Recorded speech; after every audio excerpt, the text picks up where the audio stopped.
Hallo zusammen und herzlich willkommen zu einer neuen Episode des Digital Download. Oops. Good afternoon, good morning, and good day, wherever you may be joining us from. And welcome to a new edition of the Digital Download, the longest running weekly business talk show on LinkedIn Live. Now globally syndicated on IBGR, TuneIn Radio through IBGR, the number one business talk, news, and strategy radio network. Today, we're exploring the significant transformation happening in the workplace, marked by what our guests call the silent rebellion. We have two guests today, Ines Odom and Chris Lewis, to help us with the discussion. Ines is VP of Professional Development and Chris Lewis, founder of Team Lewis. Together, they bring a wealth of experience in leadership development, global communications, and understanding of evolving needs of today's professionals. But before we bring Ines and Chris on, let's go around the set and introduce everyone.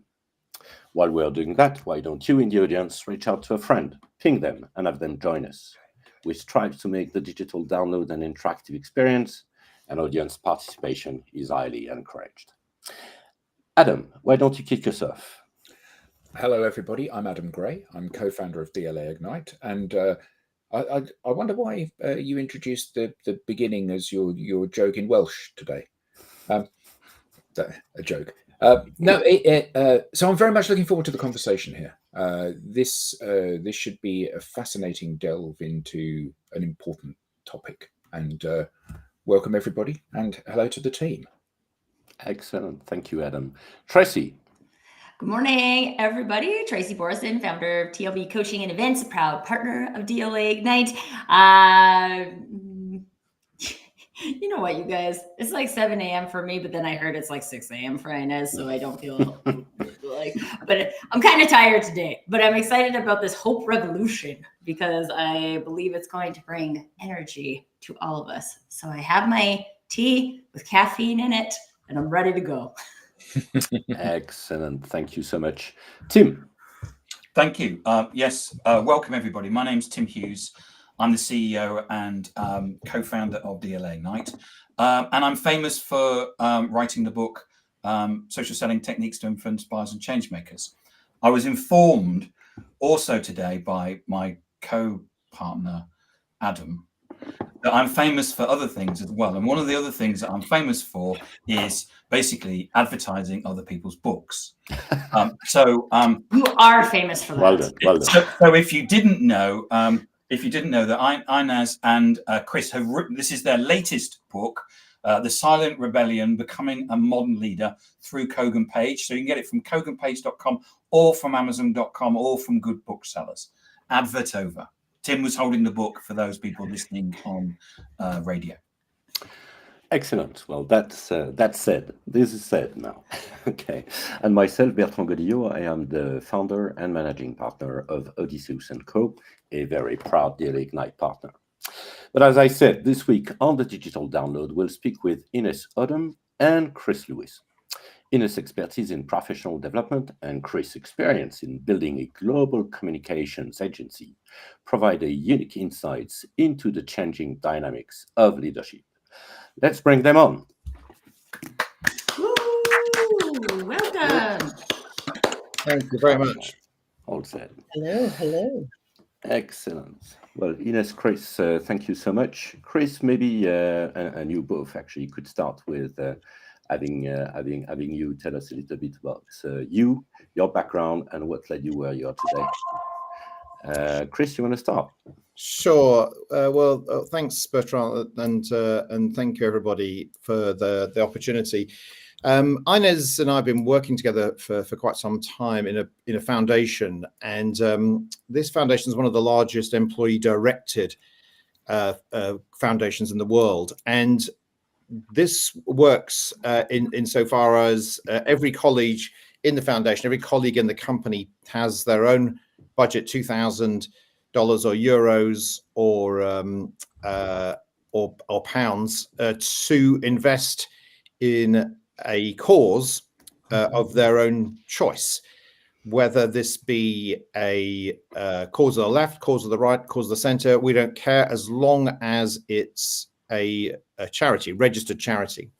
And in so doing, we've now amassed 2,500 causes. And one of the things that stands out amongst these causes is the quality of leadership. And I've written several books on leadership and creativity, as you'd expect from somebody that's founded a business. As you know, self-made men worship their creators. They go off and write books, which everybody they're always endorsed by the International Insomniac Society as being a cure-all. And in this book, we highlighted the brilliant levels of leadership that we were seeing in the third sector. And you'll always find brilliant leadership wherever it's under the most pressure, where the things are under the most pressure. And we saw that everywhere we looked in the third sector. They were people that were achieving enormous amounts of value with very little resources. They weren't the biggest, they weren't making the most money, they weren't employing the biggest number of people, but they were making a significant difference and moving the science and art of leadership forward. And Inez and I discussed this, and we felt somebody should do something to highlight them, because they weren't building a massive rocket and sending themselves or their family into space. They weren't building the biggest or the best, but they were making a significant difference in their community, and they're extremely popular. Inez, I think we discussed quite a few of these before we went to go and interview them, but we picked 11. We have 11 different cause leaders that we featured in the book. And indeed, one of the things that was so inspiring was really recognizing that COVID changed everything. And by meeting these leaders who were trying to manage nonprofits as varied as suicide prevention themes, all the way to how to help disabled athletes or how to help folks who have learning differences, a wide range. What we found was that each of these individuals really brought their heart and soul to the process, and it ended up being, I think, an incredible dimension of the book, because you have an opportunity to you see the blueprint for modern leadership, frankly, in their stories. Excellent. So that leads to the first question. Thank you for that. So the title of this show is The Silent Rebellion, Becoming a Modern Leader. What is the silent rebellion, and why is it happening? And why is it silent? Woo! So one thing I will share. I mean, at the end of the day, it's really about people that are quietly getting on with it and not looking to be in the limelight, but are ultimately really trying to affect meaningful change and really trying to be leaders who climb the mountain not to be seen, but so that they can see the vista and really help translate what's required. And I think in the best sense, you're seeing these leaders that are bringing hope. You know, certainly in the words of one of my heroes, Desmond Tutu, hope is being able to see that there is light despite all of the darkness. And I think that is what good modern leadership is doing. It's bringing and engendering hope. One of the things that I found, I've read the book, and one of the things that I found was your last chapter. And actually, I would bring this up at the end of the interview, but I've never seen the word hope and leadership together. I don't think ever. But what we've seen is, I think, and you pull the threads together about emotional intelligence, purpose, inclusion, and also about hope. So why are you bringing hope and leadership together, and why is nobody else seem to be talking about this? Well, I think another bit of advice as well on this, which is if you can possibly avoid it, never write a book when your co-author is like Yoda. So she's constantly coming out with very deep and philosophical questions. And when you're just trying to get on and write a book, so Yoda can be very frustrating to work with. I mean, very inspirational, very philosophical, but not always as punctual as you'd like when delivering the copy. So nobody's ever chased. Well, now that there's Baby Yoda, right? There are all sort of iterations of Yoda. So, but please continue. Well, thank you, Inez. There'll be more profundity along in a minute. It's a silent rebellion. It's interesting to call it a silent rebellion simply because of the fact that it's not actually silent. It is making a noise, but no one's listening. And this is one of the problems of our age, which is nobody's really paying attention. If you get on a British Airways flight, you need a galaxy of actors and stars from Hollywood to tell you how to put your seatbelt on. Yeah. And people are not paying any attention to them. And so that's one of the reasons we wanted to highlight these people, because they are doing a great deal of work and they are making some noise, but they're not being listened to by people who talk about leadership. And because a lot of those books are written by people who are in the business world, writing about how to make money or how to lie down after a particularly strenuous thought. And so one of the things that we've got to develop here is the capacity to listen to things which make less noise. And they are more rewarding, but may not be as immediately stimulating, because another factor of these great social agents is their modesty. Every time we said we want to feature you in a book on leadership, they said, "Are you sure you've not got the wrong email address?"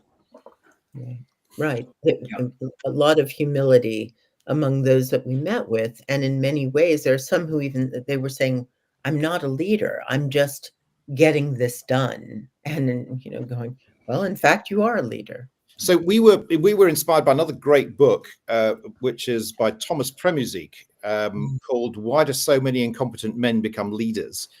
It's a brilliant book, and I heartily recommend it, simply because of the fact that it talks about the discussion of leadership often being around very confident people. And one of the things that we found so inspiring about the agency that we saw being applied in the third sector was that these people were often not that confident, but they were willing to try. And their vulnerability promoted a great deal of loyalty amongst their team. And that's one of the features of really good leadership, which is that it's not afraid to be vulnerable. And if it is vulnerable, it tends to get a bigger buy-in from its team, rather than the AlphaZilla approach of climbing to the tallest structure in visible sight and gesticulating at everybody from it. This is about serving the community. It's why we talk about servant leadership model quite a bit. So there's something very soothing about the way that you're positioning this. Less of that rampant machismo and screaming that we hear from so many leaders, but the very nature of this kind of philosophy and mindset and identification of these people means that because they're not hungry for the limelight and hogging the limelight and screaming, as you said, Chris, from the tallest structure and gesticulating at their audience, they have been not exactly overlooked, but they've not been seen. So how do we go about changing that? Because there's a million books out there on leadership, and all of them are saying you need to shout louder and more often and have bigger goals and dreams. And this is saying, and it makes perfect sense, that actually you need to be a person of the people. You need to be like your team, and you need to shepherd them. So how do we bring that to the forefront? Come on, Inez, you can. I think I'm not going to fall into that trap. He just dug a big hole in front of me, covered it with. No. I think we have a go at it. I've got it. I've got this. All right.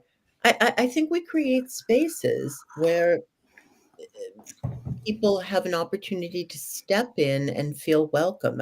One of the quotes in the book is from a young woman named Jillian Johnson that I have the pleasure of knowing. She was at the time, I think, one of 20 under 20 years old. I mean, she was literally 17 when she made this observation. But what she said was, it's critical to look around and see who's not at the table and bring them to the table if you're in a position to do that. So I think part of it is, how do we make sure that we're extending the parentheses, that not only are we going deep but wide, that we're saying who else needs to be part of this discussion. And I think that's certainly a component. And then another huge component of the book is that we talk about the unexpected roles of the leader.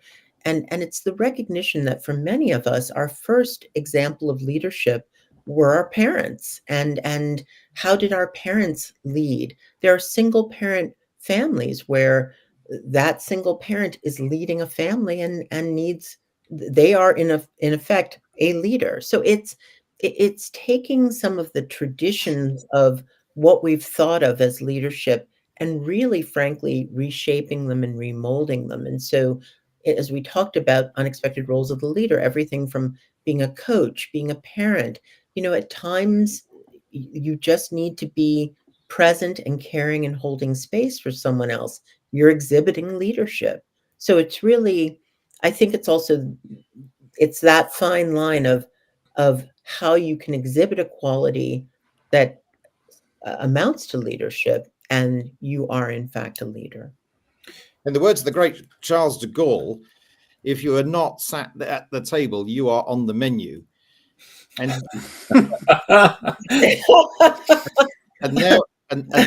clearly some experience. Shout out to another great movie, The Menu. Keep going. Go ahead. You see what I mean? It's never share a phone box with Yoda. And so this is one of the things that there's a lot of people who are on the menu, and we have got to believe that we are more than crowds or mobs, herds of economic units to be herded to one place to consume or be consumed. People run on things which are not measurable by current management systems. They run on hope. They run on belief. They run on faith. And hope is the currency of modern leadership. And if you're not representing that, then why would they come to the table anyway? Well, and another powerful point that Chris always makes that bears mentioning, hope is all about the future. You can't hope for the past. Past is done. So when we're thinking about hope, we're by its very nature, we're forward looking. So I thank you. Brilliant answer. I get that this is it seems to me that this is blindingly obvious, the way that leaders should lead now and in the future, if only by virtue of the fact that the converse of this has got us to the absolute crap that we're in now. We've got massive wealth inequality. We've got people worshipping false idols. How many likes have I got on Instagram and how much money have I got? And here I am on some famous person's private jet. And people are both as individuals and as employees or team members within an organization are being driven to produce and to have a belief system that creates what will inevitably be poor outcomes, haves and have-nots, people that have a voice, people that don't have a voice.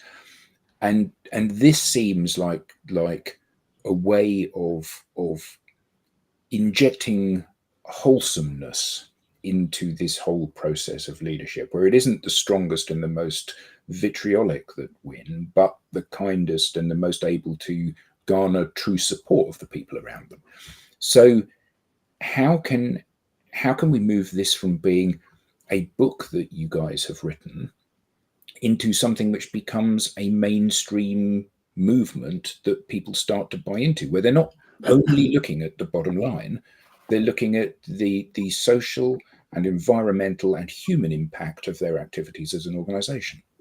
Well, don't get me wrong. I'm not saying we shouldn't look at the bottom line. We should just understand the provenance of the bottom line. Provenance, the excellent cultures, the profits are just the byproduct of an excellent culture. it's not the other way around. You can have a terrible culture that still produces profits. It's just that it's not sustainable. And when we're looking through this period of time in this recession, probably the most difficult, most unpredictable, one of the darkest times for a lot of people, with all of the fear that's around, then there's no management metric, there's no balanced scorecard, there's no benchmarking which will allow you to look at the amount of hope or the amount of fear that's in your team. And so when we look at this, we have to understand that we live in the real world, and if you're building a company, which we have, and if you're making profits, which we do, and if you're doing that and you're putting it to some use and allowing other people to distribute it through employee directed funding, then you can call that marketing, you can call it philanthropy, you can call it internal comms, you can call it what the hell you like, but as long as it's adding value. And this is one of the problems, that when you become large and bureaucratized, everything has to have a label on it, and everything has to have a budget source, and you can't put hope and fear into a budget line. And so this comes down to the modern leadership, where everybody has a to-do list, and I'm sure everybody on this call's got a to-do list, and one day your partner may even allow you to get to the end of that list when they walk out the door, having probably never seen you get to the bottom of the list. And that's partly the problem, is that there's a to-do list, but there's no to-be list. We are so orientated on left brain values, but leadership, inspiration, restlessness, reassurance, those are verbs and descriptions that go with the verb to be. You can't do inspiration. You can be inspirational. You can't do restless. You can be restless. You can't do reassuring. And so this, we're not advocating turning the management systems on their head. We're just asking them to recognize what the provenance of success is and how it becomes sustainable, because we have to manage to where we are. We're after COVID. We're now going into another period of division, and leadership's job is to parenthesize, not just analyze. And the antidote to fear is fellowship. That's one of the reasons why we have had even the return to the office. I mean, COVID, we were in incredible isolation, physical isolation, literal isolation. You can help fear be less volatile by simply having an opportunity to be in fellowship. So we've got a reaction from the audience, which comes with a question. In leading through what you call the silent rebellion, how can leaders authentically cultivate hope to unlock the true potential of their teams, while also having the discernment and courage to step away from individuals whose presence may be quietly toxic to that shared vision? Any reactions to that? Brilliant question. Brilliant. Absolutely brilliant question, Mian. Well done. That's an excellent question. And the answer to it is very simple, which is that on the human body, there are 2 ears and 1 mouth, usually. And leaders would just, if they could work out that's the ratio in which they're supposed to be used. I mean, there is actually a rather semantic debate about people with more than the average number of ears, which includes all of us on this call, actually, because Inez and I have discussed this quite a bit, that the average number of ears is 1.99999. So technically speaking, in management parlance, we have more than the average number of ears. My point is simply that they should be used in proportion to the mouth, which is all you got to do is listen. So if you really want to cultivate this rebellion, you have to listen to that. And it sounds to me, and that a lot of what you're experiencing is you're already aware that it's pretty toxic. And I think you may have asked the question earlier on, which is also, what do I do if I'm trapped in a toxic culture? And how do I get the courage? The answer is listen to yourself first and foremost. And if that little voice inside your head tells you that you're in a toxic culture, then it's telling you to leave. So you should obey that and leave. Well, and because also when you think about it, it's sort of like being in a toxic work culture is like staying in a toxic marriage or a toxic love relationship. Ultimately, there are 8 billion people on the planet. The number is growing.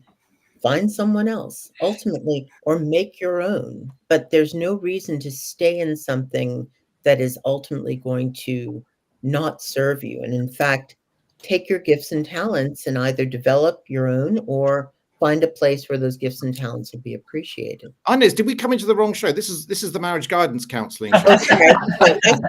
This is the marriage episode. Exactly. This is the, We do everything on this show. I think it's the How to Train Your Dragon edition. I don't know. We've got another question for you both.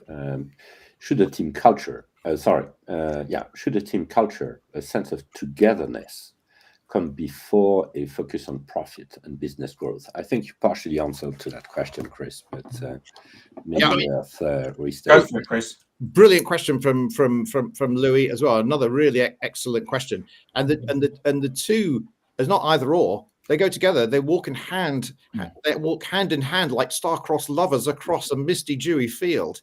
Profits and culture in love with each other always and forever. You don't The relationship show. It is a relationship show. It is. This is what comes from writing a book with Yoda. I tell you, it's you just end up with hope in your soul. Connected to the Force. Connected to the Force. Well done. Well, but in all seriousness, you also, culture doesn't just happen. Culture in an organization should be curated. It should be supported. You think about things like how are people sitting? Where are they having their lunch? Are they together? Do they feel included? Are you creating opportunities for fellowship? Are you tending to people's sort of the depths of who they are in every way? Because we bring our whole selves to the workplace, and in some cases, whether we want to or not. I mean, that the person that's showing up to get their job done may have been up all night with a sick child or a sick parent or what have you. So ultimately, it's really being able to create a workplace culture where people feel seen, heard, and supported. I think this is a really interesting point here because we have lots of management metrics and we have a lot of certainty in senior management and boardrooms, a lot of certainty. And the only provenance of that type of certainty, unfortunately, must be mediocrity, because we live in an age where you can't be certain about anything. And so if you're leading a group of people, one of the things to be able to demonstrate to them is that you've got a range of outcomes that you've planned for, contingencies. And this is why it's quite interesting when you read Thomas Premyslik's book and you also listen to Inez talking about planning for a range of contingencies, is that leadership does tend to be rather focused on one outcome. And there's a good way of illustrating this, which is if you look at the contents of the average female handbag, you'll see that it's 43 items. 43 items is the average content. And with working mothers, which is the majority of our demographic, there's even more. It usually has a 3-stage ladder, a dinner for 7 plus a Volkswagen Beetle in there. And so they're planning for all sorts of things that could go wrong during the day. And that's why it's the greatest argument for diversity in the boardroom, which is not just a matter of social justice. It's actually a matter of business efficiency. If you've got more people worrying about different outcomes, then you can plan and lay contingencies for those outcomes. So somebody asked the question in 2008 for the GFC, why did nobody see it coming? Was the boardroom short of data? Was it short of experience? Was it short of training? Was it short of power? It was short of imagination. And with the pandemic, we didn't have the imagination to see that. Now, this is one of the key things that we talk about in the book, which is that a lot of the third sector organizations, they have to live with this imagination for what could go wrong. And so leadership is not just about the presence of the positive, it's about the absence of the negative as well. And to that point, if I could add on that, one of the things we discuss in the book, the whole Oscar model of coaching, where you start with your outcome, but then you say, well, what's the situation that I'm in? What are my choices? what are the actions I can take, and ultimately how do I review that process. And to some extent, just as Chris was talking about, multiple outcomes. I mean, who among us hopefully doesn't have various contingency plans for how you're going to handle any situation? But what's great about the Oscar model is that you can be quite analytical. You can take, we want to increase output at our organization by 30% within the next month, et cetera. And you can apply that model in a way that's efficient, that's thoughtful, that's structured, and ultimately help problem solve for yourself. I'm just sitting here being like, yep, I agree with everything you guys are saying. And like, what I feel like here, even in this concept of like, imagination is what we're lacking. How can we turn on creativity? I think there is, when we look at it as if like we have to have profit or culture, there's like an underlying scarcity mindset that exists there, right? Because we don't then put ourselves into the zone of imagination and creativity to say like, I want to have this, and this is who we are, and this is how we live our values, and this is how we believe in standing for that, and we want to make a profit, right? I think so. Something that's really interesting for me, I'm on a volunteer board, and the organization from the time I was introduced to the executive director to now, which is about 7 years, has gone from a $60,000 a year charity to a $1.6 million a year charity. Now they are doing public service with those things, with the money, right? But like when you look at that from a quote unquote revenue generation perspective, any business in the startup ecosystem would love to be able to make that amount of transformation in 7 years. Mm-hmm. And when we have this connection to our why, this passion, and we believe that there's the possibility for this to exist and for money to flow and for people to get helped and for all of these dots to be connected, it allows us to tap into that abundant mindset that I think is so crucial for that imagination, that creativity. And I think a lot of times in business, corporate, however you want to define that, we aren't being creative because if we were really honest with ourselves, we've only chosen one important thing. The profit is the only important thing. We haven't chosen another important thing. We haven't chosen that our employee experience is important. We haven't chosen that taking a stand for filling the gap we originally saw was important. And therefore, we'll never be as creative as the next guy because we're not looking at it from as big a picture. I think it's not really a question, but just an observation. Well, no, Tracy, I think your observation is spot on because what you're really talking about is purpose, right?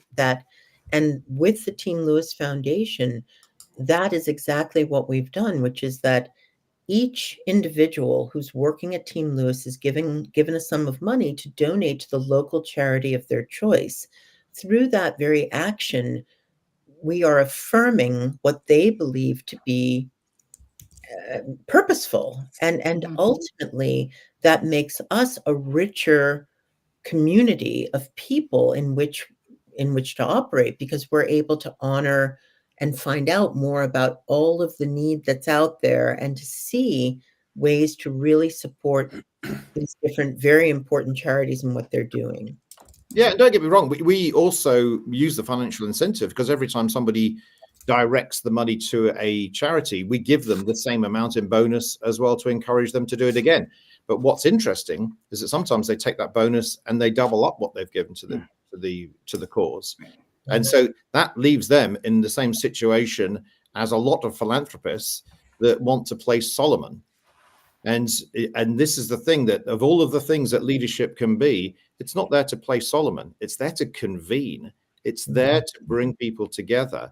And so if there's a lot of leaders out there that will be working out how they can be the smartest person in the room. And the best advice I can give them is if you're the smartest person in the room, you're in the wrong room. Yeah, go to another room.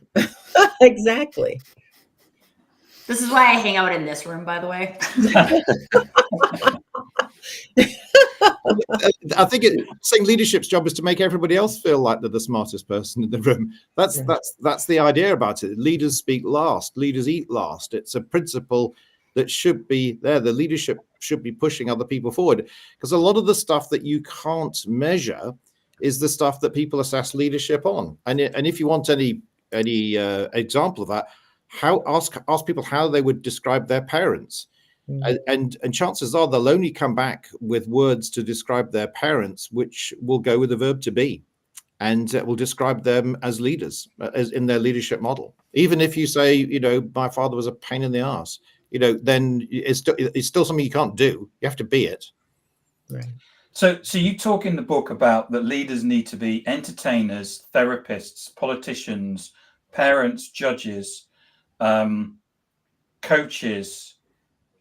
How first and foremost, they're all things that you can't measure. Mm-hmm. And the second thing is, how can you be all those things? Well, you have to wear very large clothing. Well, I think actually I'm just gonna because my brain ties it back into this concept of the abundance versus scarcity, right? If our brain says I can't be all those things, then I can't be all of those things. But for people who are in the practice of being all those things, they realize that there's this situation and it calls for me to be a politician, and there's this situation and it calls for me to be a coach, and there's this situation where it calls for me to be a parent, and I have that permeability to be able to move. But also all of those things really from an underlying point of view have empathy and caring at the heart of them, and observation, right? Observation of what does this situation call for. And Tracy, you said it perfectly. You used the P word, permeability. I'll use another P word, which is pivot. I think that good leaders know how to pivot in the moment, and recognize that this may be the moment when I need to be pulling on other skills that I have. And so it's literally meant to be ways in which we need to be thinking how we can tactically lead the group best.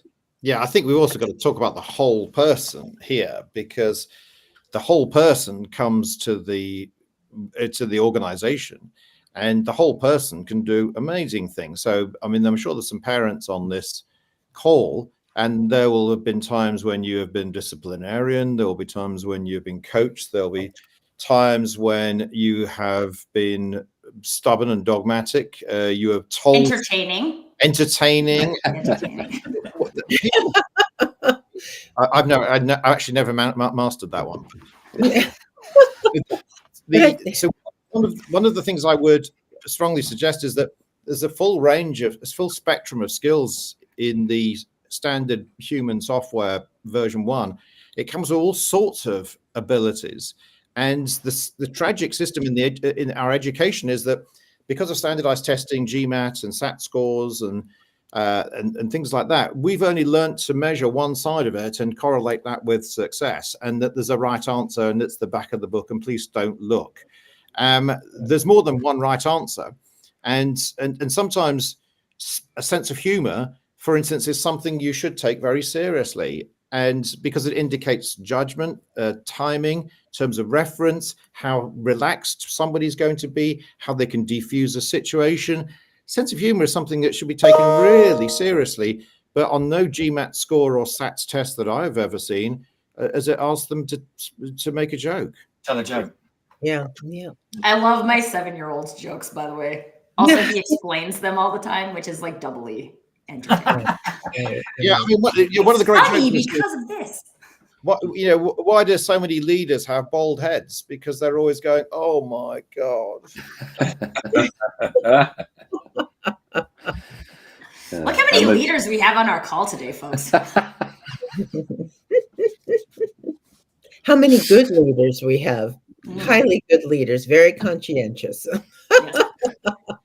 So question. So assuming I understand all of this, and I feel like I want to move as a leader, I want to change. What are the key strategies that I should be?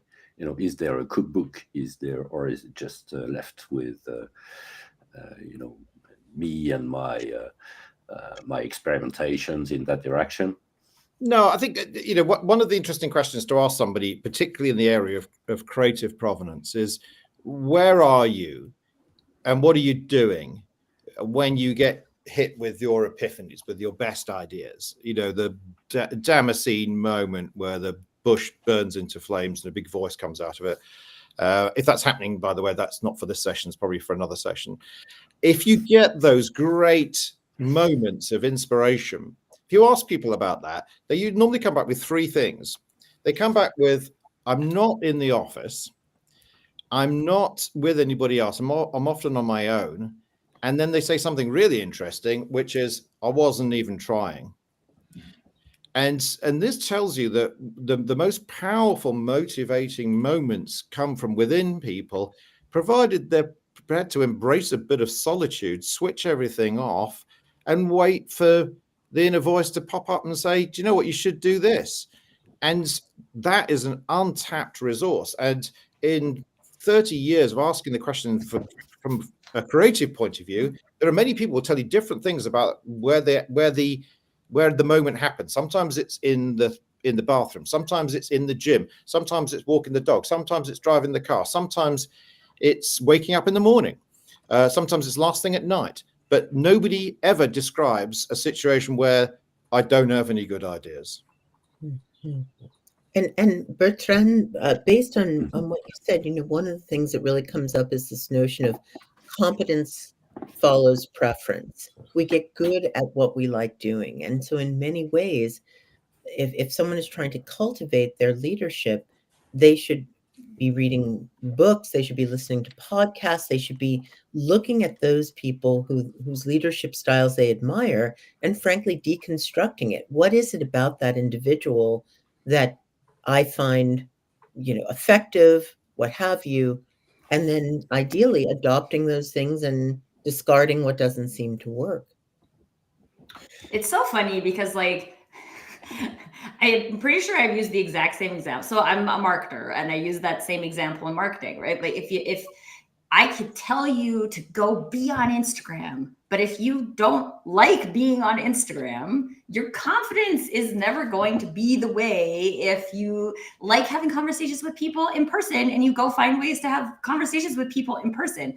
I think there's all of these things are just so foundational for our ways of being as humans, and whether you're trying to manifest that in a leadership capacity or a marketing capacity or a social selling capacity or a parenting capacity. We have parents in the audience, right? It doesn't really matter. The practice is the same. And if we can tap into the fact that hey, maybe I feel like I am doing this really confidently from a parenting point of view. Okay, well, how am I interpreting my leadership role as different than that, right? Where could I find the similarities and start to build that confidence on the things that are related to what I would do? Mm-hmm, mm-hmm. Yeah. We have a great question from the audience, I think. Do you have tips for leading when the leadership above you might not be best? I think that talks to a lot. Yeah. That sounds like somebody from my own organization. I did pay them a lot not to ask those sorts of questions. I set my AI up earlier to send that one in, Chris. Just anyway. Yeah, thanks for that. We'll talk afterwards. Okay. When leadership above you, don't forget that leadership is not something that just comes from the top. Leadership can happen at any level. Some of the best leaders that I've ever seen have actually been operating at quite low levels in the organization. You can tell a lot when you go into an organization of how you're treated when you arrive in reception, for instance. There's lots of demonstrations of leadership. You can demonstrate leadership absolutely everywhere. And so sometimes just because they're at the top of the organization, it doesn't mean to say they're the leaders. In my experience, the leaders of the culture are elsewhere. The people you have at the top of an organization are often there, or should be there, because they've got experience and knowledge and trust But that doesn't necessarily make them social leaders. A lot of the social leaders are very active and tucked away elsewhere in the organization. So in answer to that question is that if the leadership above you might not be the best, be your best anyway. Do it anyway. And if they don't notice, then other leaders will notice you and probably either take you out of that organization or they'll raise you up, in the words of the great Billy Graham. Come on, Inez, I've teed that up for you. I know you teed me up, but I want to go somewhere else, which is that also, if in fact you feel that the leadership above you is not the best or doesn't support you in the way that you would like, part of what your responsibility is to really, I think, create a dialogue where you determine if you've got someone that you're reporting to that you're struggling with the structure, find out. Oftentimes the reason we have challenges really center around expectations and communication.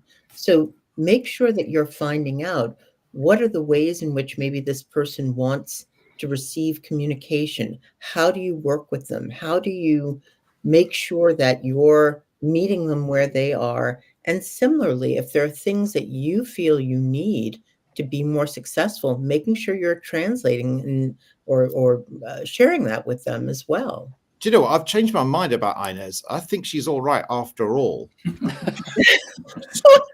you know what? That's a really important point, that, because sometimes trying to get to leaders is about a question of finding their channel. Finding the right channel. Find the channel. Sometimes you can get them, they might go down the pub, they might be on email rather than Zoom, or there might not be on Instagram. There might be a moment where you can just tap into them. But one of the things that I've never, ever seen happen, and this speaks to the remote cultures, I've never seen anybody in a structure pop up on Zoom and just drop in on you. If you happen to be in the office in the same space, you'll get more people being opportunistic and dropping in on you. I've never seen that happen on Zoom. There's no spontaneity. Well, and just one last point, which is, we talk about this notion that, assumption is the leading indicator of complacency. A lot of times we just assume, as opposed to, well, let me find out why this sort of leadership sort of structure that I'm in isn't working for me. Well, don't be complacent. Unpack it, figure it out, work it. So I was going to say, following on from Tracy's comment about, I'm not comfortable on Instagram, and your comment about the different channels and finding people, and then this kind of spontaneity. So we obviously work in the digital space. Everybody in the world is now like hyper connected together, and we've all got, so there is now more than there has ever been the opportunity for me to see into the life of these inspirational leaders. However, they have to be present in this digital space to enable me to get close to them. And whilst nowadays with remote working and distributed working and multiple sites and all of that, what we haven't got is quite the same opportunity that we would have had 20 years ago to just drop in and, open door policy, or I'll pop in and see Chris because I'm walking past his office. Actually, we don't really get that, but we do get the opportunity to engage with these people one-to-one, irrespective of where they are and when they are, different time zones and all of that. So how can these inspirational modern leaders make use of this? And indeed, how should they? Mm-hmm. That's a great question. And ultimately, we were having a discussion over lunch as we were sitting in the office yesterday, a group of us in the San Diego U.S. headquarters of Team Lewis.